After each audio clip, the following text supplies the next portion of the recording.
आसंता कालिठू राज्य में बंद रहिबो समस्त स्कूल कॉलेज। ग्रीष्म प्रवाह पई स्कूल और कॉलेज छुट्टी घोषणा कले राज्य सरकार। परवर्ती निर्देशनामा पर्यंत बंद रहिबो समस्त स्कूल और कॉलेज। एने मुख्यमंत्री निर्देश देइथिबा कहिले राजस्व मंत्री।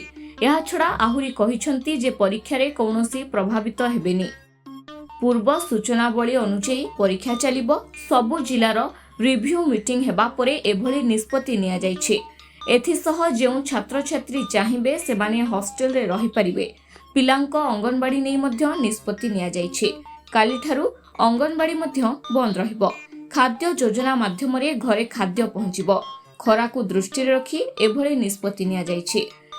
दिनकु दिन ताती बढ़िबार लागिछे। प्रचंड ग्रीष्म प्रवाह को नहीं ऑरेंज अलर्ट जारी करिछि पाणीपाग विभाग।